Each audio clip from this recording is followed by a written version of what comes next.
بەڕێزان ئەو کاتتان باش بە هیوان باش بن ستان قسە و باز دەکەین ئەسەر ڕەوشی ڕۆژەوە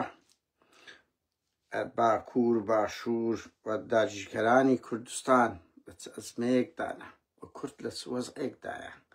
هاوکات ئیسلامی سیاسی ڕەوتێکیان لێ پەیدا بووە بە ئاشکرا دژایەتی گەلی کورد دەکەن. خێربێن سەرچاوی ئێمە هاوڕێیان.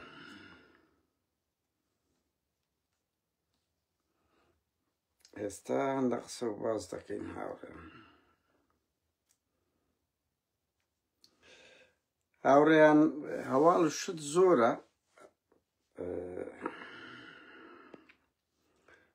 بزانین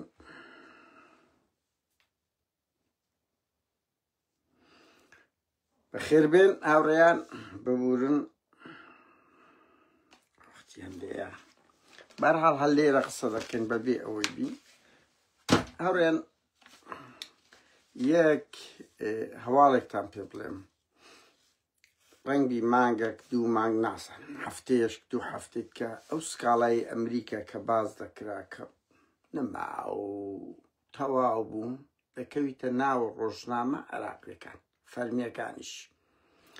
دەبینن ئەو سکاڵای لەسەر ماڵی بارزانی تۆمار کرا ئەو زانیانەی بەدەستە من کەتیە سکاڵاکە دەژێتەوە و دەکەویتە ناو میدیای عێراقی و عەرەبیش یعنی بە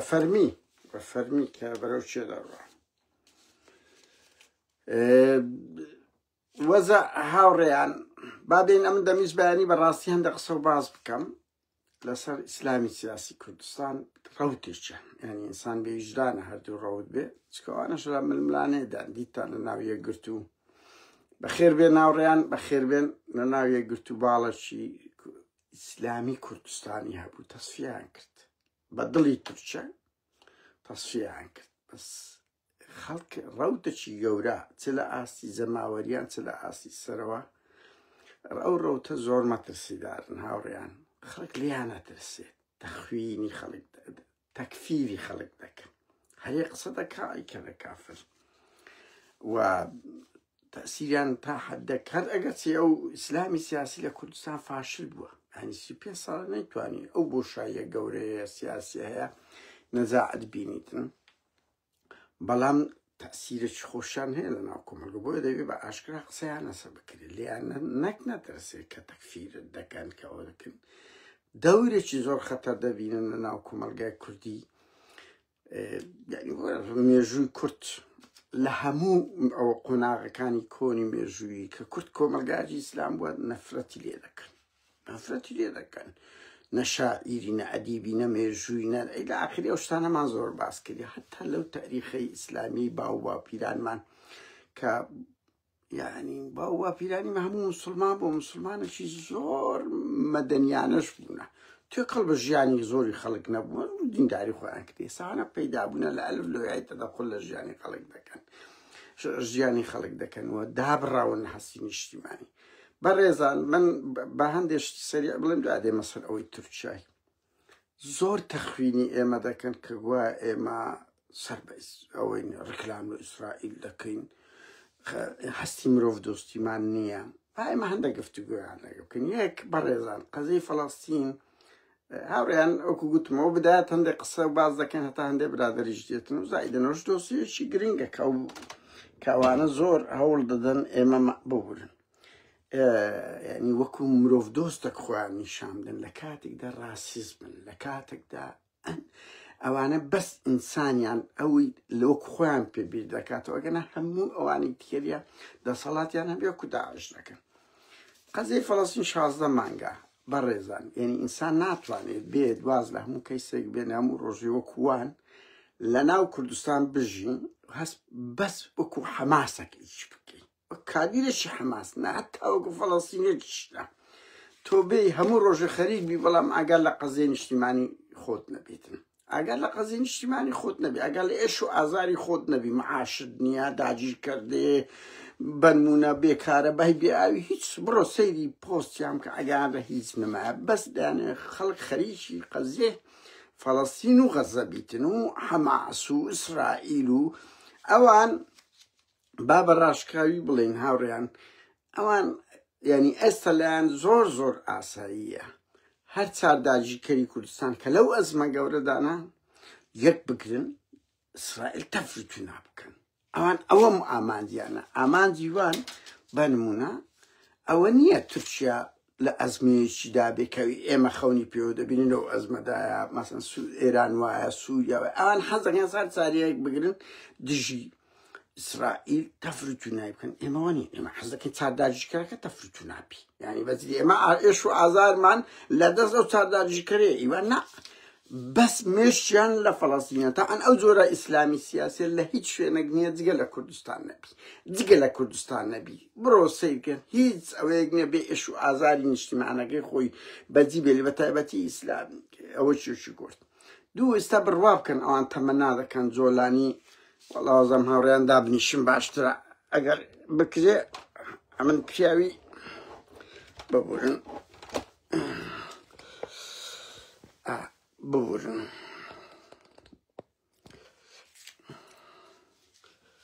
خوا نابی تاوڕێیان بەهەرحاڵ بێن مەسەڵەن ئێستا ئەوان تەمەنا دەکەن بڕوا بکە ئاپۆچیەکان لە ڕۆژئاوا و لە باکوور تێک و پێک بشتن ئەردۆغان و ئەوە ببەنەوە ئەردۆغان و جۆلانی ببەنەوە ئەوان ئەردۆغان و جۆلانیان پێمن قوزە لۆ لەبەر ئەوەی لە تیرەی فکری وان نزیکن ئەوانەیان لا گرنگە نەوەکو بێن مەسەڵەن خەتی ئاپۆچیان لا گرنگ بیان کورد کێشەی کورد لێوێن دەرە ئەوان بەس دەیانەوێت لا ئیلاهە ئیلەڵڵایەک هەبی ئیتراقی نییە داعش قاعیدەیە ئەردۆغانەکە کە 23 ساڵە لە حکومڕانیە کورد دەکوژێتن و قەحپەخانەیەکی پێدا نەخرایە و سیستەمی عیلمانی پێ نەگۆڕایان زۆلانیەکە کە ئەوەندە حقوقی گەلانی تا ئێستا دابین نەکردیە لە بواری پراکتیکیدا بەڕێزان باز لەوە ئێمە ناتوانین 16 مانگ وەکوان قسە و باس بکەین هەر کەسە دێ وەکو ماڵێک کاکە من خەم لە ماڵی خۆم دەخۆم دا لە برام لە خوشکم لە خزم و چادەوروبەری ئەوانە دێن نا بەزە تو بچی خەم لە فەڵەستین بخۆی تا ئەنەوەش درۆی دەکەن ها ئەوە تا حەماس گوتی ئەوی دەوێ بێ بە چەک بێ فەرمووا بێن کەسیان ناچن بە تایبەتی ماڵی مناڵی بەرپرسەکان وەرە سەیری کوڕی عەلی باپیر کە کوڕی سلاحەدین بەهادین کە لە کەنەدایە کوڕی ئەوەی کە موچەی پاشەکەوتی داهێنا هادی عەلی دەزانین کوڕی هادی عەلی کە کەسی دووەمی گرتووە لە ڕوودا و ئیش دەکا بڕۆ کوڕی هەموو مەس بەس ئەنگۆ ئەو گەنجە ئیسلامیەنێک بە تانا لە دێن فریوتان دەدەن بە ڕاشکاوی بڵێن با بڕۆ سەیری مناڵی خۆیان کە بزانە کەسیان دەنێرنە غەزە کەسیان دەنێرن لۆ قوربانیدان بەس ئێوەی نکبەتە ئێوەی نکبەتە فریوتان دەدەن بەس ئەوە بی بەڕێزان لەو 16 مانگ بەڵام بابێن قسە بکەین باشە کاکچ کاچی من هەموو ئیسلامی سیاسی لە کوردستان ئەگەر تۆزێک وجدان و ئینسانیەتان تێدا هەیە ئەوەی ئێستا لە غەزە دەکرێت لە 2015 لە باکوور کرا چەندتان ئیدانەتان کرد بڕۆ بپرسە بزانە 2015 ئەو ئەردۆغانیان گوت پێتان ئەوەیە چۆن 15 شار و شارۆچکەی کوردستانی باکووری وێران کرد ئاوە بەگەڕک بە سەدانی کوشت بە سەدا ڕاستە نەی ژمارەکەی کوژرا و بریندرا بە شێوە نەبوو بەڵام چەند شاری وێران کرد چەند گەڕەکی تەسفیە کرد سەدان دەیان کەسی سووتاند ئەویش هیچ قسەتان نەکرد با بەواز لەوە بێنین ئەگەر ئەنگۆدە باز لە ئینسانیەت دەکەن برا کووردە ئیزیدەکانمان کاچ خۆم 5,000 ژن و منداڵیان هەتک کران دەکردران دەفرۆشا سەد بردران چارە نووسیان نادیا هەر ڕۆژە لە باوەشی تو وجدانتان ئیدانەیەکی لاوازشتان کرد لۆ ئینسان نینە بە ناوی ئیسلامی شتەکرا لۆ ئیدانەتان نەکردن کاکە ئێمە ئەوە نینە تۆ ئێوە لە چ ڕوانگەیەک ڕۆژێک لە ڕۆژان هاتوون دیفاعتان لە حقوقی گەلانی کەتان کردیە لە کوێیان دەرهاتوونە دیفاعتان لە ئینسانیەتە کردی ئەگەر ئیسلامی نەبی و ئیسلامیەکە سنە نەبیتن بڕوا بکە لە شیعەشتان نەکردیە چکۆنگۆ قبولی ئەوەتان نییە یعنی خەڵک چ لێ مزایدەی ئینسانیەت بە خەڵک دەفرۆشنەوە و بین ئەمە کێشەی کورد بەوەجی بێنین بکەوین بەس کێشەی غەزە چێ هاتیە واز لە کێشەی نەتەوە و ئازارەکەی خۆی بینی بەس بکەویتە غەزە چێ هاتیە ئەوەندە ناپاک بیت بێت ئەردۆغان تەمزید بکە زۆلانی تەمزید بکە کاکە من لەو سویدەم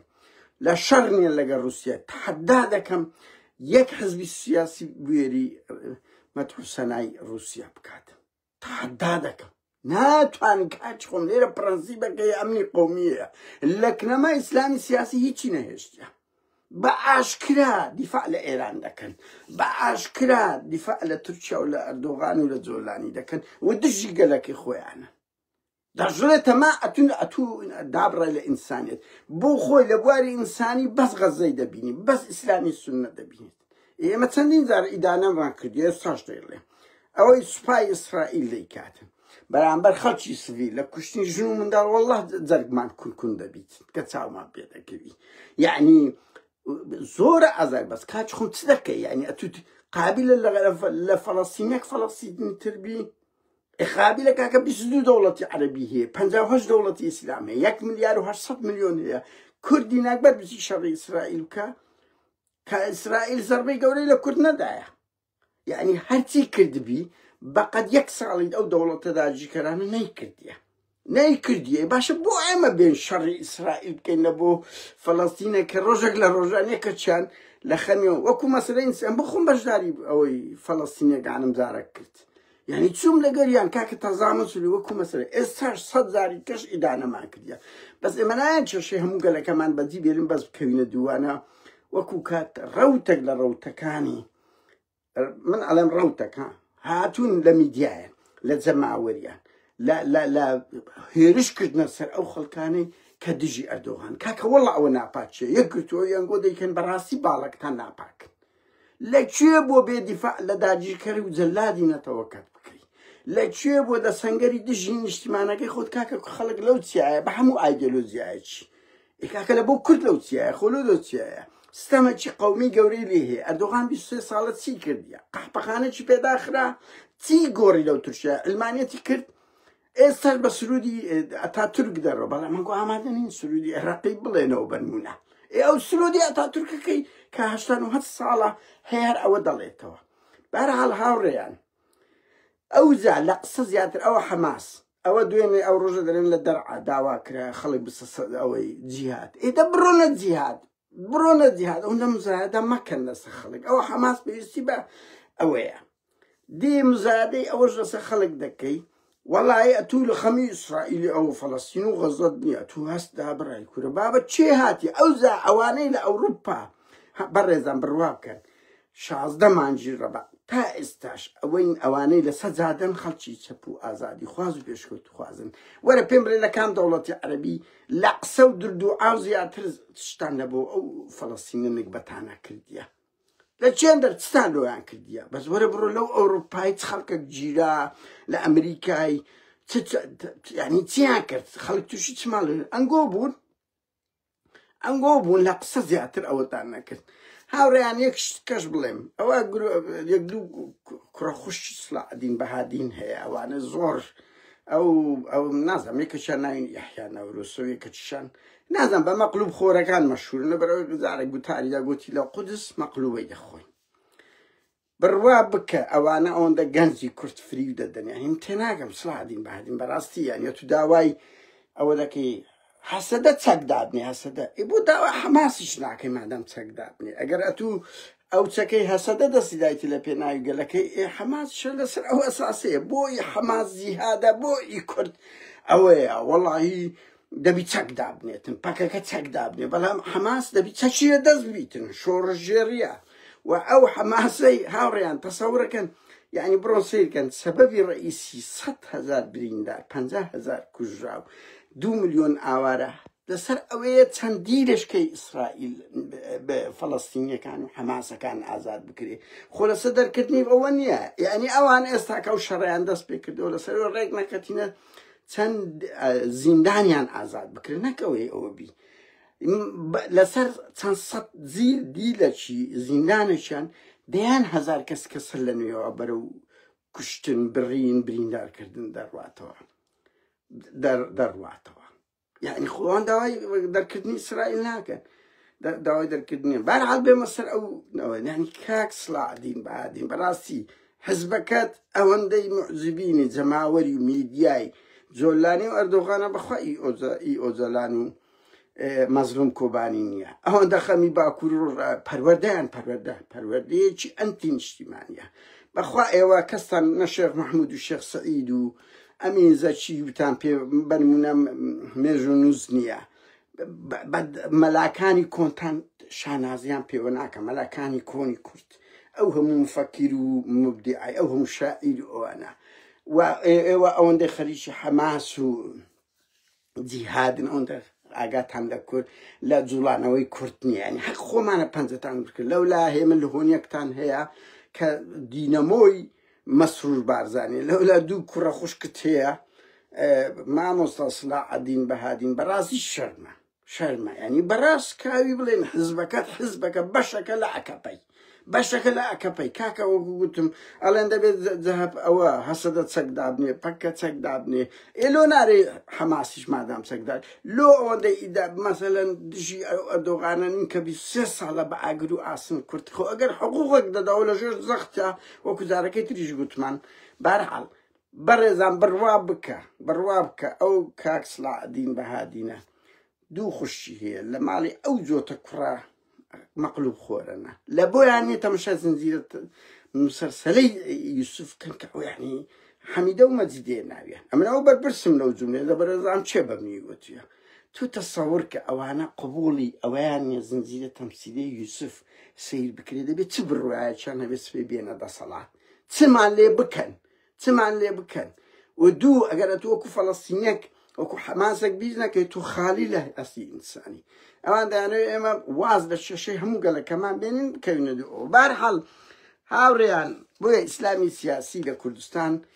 قەت نەجاعەتی نەینایە 34 ساڵە لەو هەموو فەوزایە فکریەی هەیە فەوزایە کە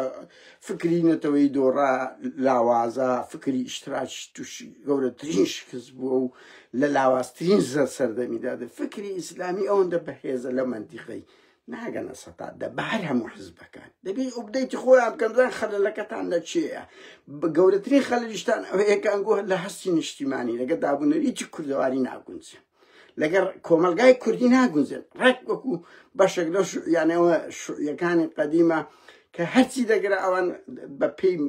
ئالێرەکەی ئیتیحاد سۆڤیەتی هەڵیان دەگەڕا هیچ ئاگیانە تایبەتمەندی نیشتیمان نەبوو بە هیوام ئیسلامی سیاسی ئاڵۆگۆڕ لە خۆی بکاتن ئەوەی کرایە ناپاچە دەیکە بەڕاستی یعنی لە هیچ شوێنێک نەبووە لەو دنیای بێ ئەتو ئۆندەمەت قوسەنای داژیکەرەکان و جەلادانی خۆت بکەی و واز لە کورکاکە مەعاشتان نیە مەعاش خەم لە مەعاش نەبوونی خۆتان بخوازن مەعاش نییە ئاوت نییە کارەبات نییە لە بۆم خەریکی دیلی حەماسە ئێگورە بابە ئەو جەلان 25 ساڵە لە ژۆرەیە بە ناحەق عمری 72 ساڵە لە هەر وڵاتەش کە دەبایە ئازاد بکرێت جارێک باسی ویش بکات ئەگەر تۆزێک ئەو دەمارە نەتەوەی هێشتان هەبایە بەڵام لایم زۆرتر بێ مادام ئەو جەلان فکری لەگەوان ناگونجێ مادام مەزلوم کۆبانی ناگونجێ کەی مشکلێ لە بۆیان هاوڕیان بینە سەر خەبەرێکی گرنگ کە لەوەتی کورتەیە بڕوا بکەن خەونە قەت داگیرکەران لەو ئەزمە گەورەدا نەبوونە قەت ئەو یەکەم جارە نەمردین دیتمان تورکیا لە چ ئەزمەیەکی گەورەدا دەژیت بڕوا بکەن هاوڕیان یعنی تۆ وەرە سەیر بکە لە ناوە خۆت چوەڕتەیەکی توش بووە لە دەرەوە وەزعی زۆر خراپە لە چاو هەموو سەردەمێکدا خەر تورکیا مناڵم یعنی وەزع گەلە خراپی ئیداژیکەران بەڵام تۆ وەرە سەیریان بکە لە ناوە خۆوەکو گوتمان لە دەرەوە اقتصادی داتە پیە کێشەی کورتیتە پێش ئێران هەروە بۆ خۆتان دەبینن لە ئان و ساتە لی بدرێت لی نەدرێ ئێستا دەینە سەرێ سووریا ئەوە پارچە بووە هەر یەکێ لەلایە چییە و ناوێری برێ لە ئیسرائیل هەموو ڕۆژ لی دەدا عێراق لەو ئەزمەدایە لەو وەزع خراپەدا بە شەرەفتان 800 ساڵی ڕابردوو کە کورد گەورەترین قوربانی ئەو بە لە قازانجی کردیە لەو چارداژیکەرەی کە ئێستا کەوا لە بەر چاوی یەک لە دوو یەک پارچە دەبن پەرتە بن ناتوانن دیفاع لە خۆیان بکەن یعنی شەڕ گەیشتە ناو ماڵەکانیان لەو پەڕی لاوازینە کە لە 100 ساڵی ڕابردوو ئەو چار دەوڵەتە داگیرکەرە ئەو پەڕی تاوانیان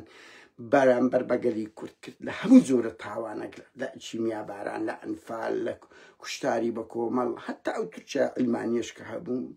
بە باگراوند هەر ئیسلامەکەی مەشهورە خۆ یەکێک لە وڵاتە 58 دەوڵەتە وەیە ئەو 23 ساڵی شکەوە ئەردۆغان حزبەکەی کە لە باڵا دەست هاوڕیان ئەوە خەونە لەو لای کورد لە سووریا ئەو دەبینی لە سوەزئێکدایە لە ڕۆباشور ئەو دوو هێزە ئەوەندە چەتە و دز بوون بەڵام ئەو زە هێشتا یان زۆر خراپ نییە حکومڕانیەکەیە لە ڕۆژ باکوور ڕۆزئی بەرەو باشی دەڕوا لە ڕۆژهەڵاتیشە ئان و ساتایە هەر وەختێک بیانوێ بۆیە ئەوە خەونێکی دێرینی کووردە کاتە جێ هاوڕێیان بەڕێزان خوشکان برایان مسلمانان بڕوا بکەن بەنەسە تورکیا بڵێم تورکیا قەت ناتۆ تورکیاکەی چەند مانگ لەمەوە بەر ئەردۆغان بنازانم کەی دەیڕوخێنیان دەمێنن یعنی ئینسان ناتوانێت بەڵام تورکیا یەکێک لە وڵاتانەیە پێشووتریش گوتمان ئێستا ژووپارەیە چەند مانگ لەمە بەر ڕەنگی هەموو هەڵسەنگانانەی کۆن دەکرا ئێمە بەشێکی زۆر کەم بوون کە پێداگیریمان کرد ئێران و تورکیا گۆڕانکاری بەسەداتی هەموو ئەو هاوچێش ئەوانەی قسەیە واسێ نەسەوەزی تورکیا دەکرد دیتان ویان پیشان دەدەوە زۆر خەتەر دەبی هەسە دەنیا برێم ڕۆژاوە دەڕوخێ تورکیا ئەوە دەبی سووریا ئەوە دەبی بەڵام قسەی کوێ ڕاست دەرچوو سووریا لە چه ئەزمەیەکی گەورەدایە تا ئێستاکەت ئەو تەوقەی نەشکاندیە کە تووشی بووە و دوو بەشی لێبوویتەوە هەم لەو لای دروزەکان هەم لەو لای کورد وەزئی کورد زۆر باشە هیچ خراپ نییە ئەوەی باز دەکات تورکیا ئەو شەڕێکە ئێمە باسمان دەکرد ئەو دەمی کە دێتە سەرناوە ئێستاوا لە ناویدایە ئەوە لە ناویدایە هاوڕێیان بەس ئەو دەمی ژوتمان چەند ساڵێک دەخایێنێ ئێران ئەوە بە خۆتانەوە ئەگاتان لێ عێراقیش لە سوەزئێکدایە بەڵام وەکو گوتمان کورد دەچوێ بەڕێزان ئەردۆغان دەڕوا ناڕوە من نازانم بەس وەکو دەوڵەتی تورکیا ینی چه شار موقعی جوگرافی یعنی ئەو مەهاپەک خاتە پشتگفتوگۆ لەبەر خاتریەوە نییە کە ئەردۆغان دەگۆڕێ لەبەرەوەی کە تورکیا ئەڵگۆڕی بەسەدا دەڕێت ئەوە کە ڕاوەستایە تەقریبەن اتفاقیەکان ڕاوەستایە لەگەر کورد ئەوانەی دەیان گوت پەکەکە یەکسەر دادنێ ئەو دیتان چەچیاندانەنا بەردەوامە هیچ ئاڵوگۆڕێک نەکرایە تورکیاش ئەو شەرتانەی تورکیا دەوێت وایە ئەو زەلان و هەموو ئەوانەی عمریان 70 ساڵە و 25 ساڵە ژۆرێ بن ئازاد بن هیچی جێبەجێ نەکردی بۆ یۆزەکە تا حەدێک یعنی سارد و سوڕێکی زۆری هەیە بەڵام تورکیا پارچە پارچە دەبی ئەوە دڵنیا بن لەوەی بەس مەسەلە کاتە پارچە بوونەکەش ئەوە نییە یعنی بڵێن وەکو یوگسلافیا لێدێ و ڕەنگیش بیوابیتن بەڵام وەکو عێراقی لێدێ وەکو سووریای ئێستای لێدێتن کورد بگرنەتەوەکانی کە و یۆنان و قوبرس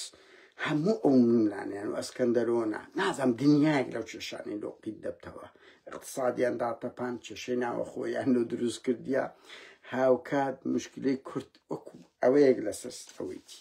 وەوایان نەکرێت و ببینن ئێستا کە ئیسرائیل هەموو ڕۆژە لی دەدات یعنی لە سووریا دەدا لەو بنکانە دەدرێت کە ئەردۆغان دەڵێ دەچم دەیکەمە ئەوە دوێنە شەودیتان لە حەمس درا لە حەمادرا لە دیمەشق درا و سێ خەبیری کوژە ناوێری برێ ئیدانەش بکە ئەو تورکیایە دڕا و ئەوڕۆ ئەوان هەڕەشەیان لە وەزیری بەرگری دەوڵەتی ئیسرائیل هەڕەشەی کردی لە شەر ئەڵێ لێت دەدەین ئەگەر هێزی بینی کە خراپی لەسەر ئەمنی قەومی ئێمە یعنی تا مەم گوتمان ئەگەر هەیەیەکێک لە ئەگەرەکان ئەگەر لە ژێر چاودی ئەوەی نەبی لە ناو بچی هەتا شەڕیش یعنی باش بی وتمان چ بەخۆی چ شەڕی ناوە خۆیان توش دەکەن وتمان سووریا بێتە سنتەر تا ڕۆژئاوا بێتە سنتەر فعلەن ئێستا کە ڕۆژئاوا بەڕێزان یەک دوو خەت بزانن خەتی گشتی بۆ ئەوی لە بیرم نەچی یەک هەسەدا هیچی فەرق نییە لەگەر هێزێکی مارینزی ئەمریکی لە منتیقی بڕوان پێ بکەن ئەو هێزە ئەمریکیەکان بە دیری خۆیانە بەشەشی زندی خۆیان بە کوشتنانن کورد بە کوشتدەن کوردیش بە دیری کەینە ینی چ بکاتن بۆیە لەگەر ئەو هێزەی نێودەوڵەتیە ئەمریکا و ئیسرائیل و ئەوروپیەکان نەخەتە بەدیلیت کەشمانی زۆر قەزرە فێڵ لێکە بابادی بەدیلیت کرد 100 ساڵی دەوڵەتی داژیکەری ئیسلام ئەو چار دەوڵەتە بوون کە لە ماڵوێرانی و لە هیچ شتیان نەبوو کورت نەدا لە ئاگر و ئاسن زیاتر نەبێت کورت مەجبورە بیت لە کارتی تر بکاتەوە هێزی هەسەدا ئەو هێزەیە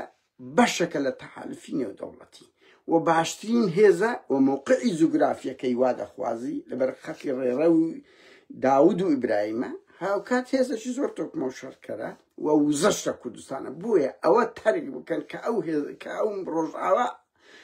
دەڕوخێ تێگەچی مە 100 جار گوتومانە دەیکەینە 101 ئەوی بڕوخێ ئەو چارداجیکەرەنە کە وەزئیان دەگۆڕێ نەکورد ئەوە سابت لاتان بی کە هەسەدە و کورد وەزئی ڕۆژ بە ڕۆژ باشتر دەبی ئەوە دیشتانوان هەتا بەکەکەشوە پێشوازێکی لەو ئەوە کرا ئەگەری زۆری هەیە مەسەلەی ڕهابەکەشان نەکۆڵ بتەوە دوو ئێران ناڕوخێ هاوڕیان ئێران ناڕوخێ ئەمریکا نایڕوخێنی بەڵام لی دەدا ماندی دەکات دەزان یەکێک لەو شتە سەبەبە سەرچەکانی کە چیە سەبەبەک لە سەبەبە سەرچەکان ئەوەیە کە ئەمریکا یعنی لە بەس خەلیج کو بدۆشیتن ئەگەر گورجی ئێرانیان پێشان نەدا چەک کو بفرۆشن چەک بۆیە ئڵە دەبێت ئەو شتەیە ینی ئێران لاواز دەکرێت لی دەدرێ بەس ناڕوخێ بەس لە قوتبەکان دەدرێت هیچ بە دووری مەزانن هیچ بە دووری مەزان ڕۆژێک لە ڕۆژان هەستن خامنەئی کوژرابی مەسئولیەکی پاسداران کوژراوی مەسئولێکی تڵاعەتی گەورە کوژراوی بەڵام ڕوخان لە ئێستا بەرنامەیان نییە یا من ئەوەندەی بەدواتچوونە ڕێی ئەو برادر و شتانە و خەبەراکان و ئەوان ئەزممویان وەرنەگرت ینی ڕوخانێک ئەگەر وەکو گوتمان بەرژەوەندی ینی گەلی ئێرانیش دیسان ڕاپەرتەوە ئەگەر مەساڵی نێودەوڵەتی هێشتا نەگەشتە ئەو ئەساسی کە بیڕوخێن و ئێران وەکو گوتمان ناڕوخێن لەبەر ئەوەی ئەی چۆن سعودیا بتۆشن چۆن ئیمارات بدۆشن ئەتەڕ بدۆشن پێویستیان بەو ئەوە هەیە بۆیە ئەو دوو خاڵەتان نەبیبی یەک کورت ڕقەمەشی گرنگە لە منتقی لە بە موقعی جوگرافیدا بە وزەی لەبەر ئەو هێزە 15 ساڵە پەروەردەی دەکەن 14 ساڵە پێویستیان پێیە لە جیاتی خۆیان و نەسونەک بە دیری کورت نینە لە منتقی خیانەت دەکەن بەس کورت لەگەریان خیانەت ناکە ئێرانیش لەو ئەزمایەدایە کورت وەزئی باش دەبی هاوڕێیان تەنیا لە سەکاتە هاوڕێیان یەک دوو ئەوەی کەش بڵێم ئەو سەفارەتی عێراق ئەمریکا دەکاتەوە پارتی زۆر کەش پێدێ بەس پارتی دەبی باش بزانانی وە خراپترین وەزئی هەیە ئەو وەزع خراپە ئێستا تووشی تورکیا بووە تەسیری زۆر لە سەوەزئی خۆیە چکە ئەو گەورەترین پاڵپشت تورکیا بوو تورکیا وەزئی زۆر خراپە خراپتریش دەبی دەشبینن بزانە خراپتر دەبی ڕۆژ بە ڕۆژیان نا وهاکان فیدان کە چتە ئەمریکا بۆ هاتەوە یەکسەر ئەو هەموو سازشەی کرد لەگەڵ کورد لەگەڵ ڕۆژئاوا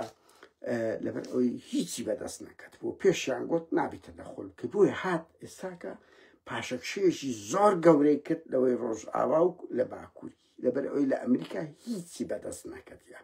وەزئی وەکو گوتم خرات ئەو سەفارەتە گەورەی ئەمریکا دەکرێتەوە ئەو لە پارتی نەکرایتەوە یان لە بۆ هەرێمی باشوور نەکرێتەوە لە ئەو پرۆژە ئەمریکا ئیسرائیلی کە ڕێڕەوی داود و ئیبراهیمە دەکرێتەوە پارتی ئەگەنا وەزئی باش نییە هاوڕێیان ئێستا پارتی ئەو پارتی کە ئەوەندە دژی ڕۆژئاوا بوو سنووری لە سەدا دەخست بیرتانە چی لەگەکردن کە ساڵە مسلیم گوتی گەڵا دەخۆین بەس تەسلیمتان نابین ئێستا ڕسمی مەسعود و ئەوەی لە پەنای مەزلومی پێکەوە دادن لەبەر ئەوەی دەزانن ئەوان سنتەرن کە گوتمان ئەوان بە کەڵک دێن پارتی وەزئی خراپە بڕوان پێ بکەن لە ئێستا کێشەی کورد لە دەست ئەو خەتا ئاپۆچیە زیاتر نەک لە دەست باشوور پارتیش وەزئی زۆر خراپە هەم باوکو پشت هەمیش سیقی نەمایەکە کە هەر دەمێنە سەپەتەکە هەم لە سەپەتەکە ئەوزە بۆیە ئەو سەفارەتەی دەگرێتەوە پارتی کەیفی بەخۆ نێ بڵێ ئەو ئەمریکا لۆ پرۆژەی داود ئیبراهیم و زا بازرگانی کە ترامپ بەس بیر لە قازانس دەکاتەوە لە بۆ کورت نییە کردیتیانەوە لە بۆ هەڵمژینی هەموو خێر و بەرەکەتی ئەو منتیقەیە دەباتن خێر و بەرەکەتی ئەو منتیقەیە دەبن ترامپ کابراایشی بزنسەوە دەیبینن معمەلە دەکەن نە بەرنامەی هەیە نە ئینسانیەتی تێدا دەعمی ڕاسیزم دەکەی لە ئاخری دوو ئاڕیان ئەو خەبەرشتان دەمێ یعنی ئێستا زەختەکی ببوورن زەختەکی زۆر لەسەر باشوور کرایە کە دەبی باشوور و عێراق کرایە کە هەموو ئەو پەناهەندانە وەربگرنەوە ئەوەش لۆ هەندێ ڕێبەر ئەحمەد لە بەریتانیا بووە زەختیانێ کردی ئەگەر نا زۆربەیان جەوازەکانیان لێوەردەگرنەوە بڕوا بکەی مەسئولینی کورد ئەو شتەش هەیە لە گۆڕێ ها جەوازیان لێوەردەگرنەوە بەوەی کە هاریکارن لە قاچاقکردن بهێنانی خەڵک و ڕێگر نین یعنی ئەو بەندە ئەوە لە ئەوروپایەوە بەرەو جەواز وەرگرتنەوەش دەستی پێکردی ها یعنی لەوانەی مافیان لەوانەی مەسەلەن قاچاقچێتی دەگەن لەوانەی خەرچی باش نین لە ئەوروپا ئەو شتان دەست پێ کردیە ئەو هەڕەشەی لە عێراق و لە هەرێم کرایە ئەگەر ئەو لاجی ئانەوەرنەگرنەوە ئەوە ئەنگۆ جەوازەکان شەچکو بەشی زۆریان جەوازی ئەوروپیان هەیە و کەسیشان ئامادە نین جەوازەکانیان بدڕێنن ناواز لێبینن من بزانم چەندین بەرپرسی کورد هەڕەشەیان نێکرایە ئەگەر داعممان نەکەن لە وەرگرتنەوەی ئەو لاجانەوە لە هەندێ شاتینە ئەوەش نییە بڵێن ئەمە جوازەکانمان ناوێ بڕۆن نابی ئەو لاجیانە بێنەوە هاتوونە بەس لەبەر ئەوی ئۆکەی بکەن هەتا بەخۆیان و بە عێراقیەکان ئەوە نەبێ و ڤیزەشیان نادرێتن لە مەودووە کەمتر دەدرێت ئەگەر تەسەم ئەویان لە بۆ ڤیزا هات یعنی مزایقەیان دەکەن ئەوروپا تاوەکو وەربژ ئەو لاجیانە دەبێ بگەڕێنەوە هەرویستم ئەو چەند زاریان هەبوو هاوڕێیان بەڵام دڵنیا بن لەوەی کورد وەزئی بەرەو باشتر دەڕوا ئەو داژیکەران لەو چارماگەیەوە دیتان هەموو ئەوانەی وان پیشان دەدا کورد وەزئی خراپ دەبێت کورد ئاژ بەتاڵی کرد سووریا باش دەبی تورکیا وەزئی ئەوە دەبی بە پێچەوانەوە ئەوا دەبینن یعنی گەیشتە ئەو دەرەجەی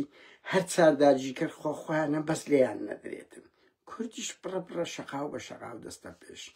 هاوکات بەس خاڵی دووەم بڵێم لە هەموو ینی ئیسلامی سیاسی نمونێشی زۆر خەتەر پیشان دەدەن گەنجی کورد فری دەدەن کە ئاگای لە کێشەی گەلەکەی نەمینێ بەس خەریکی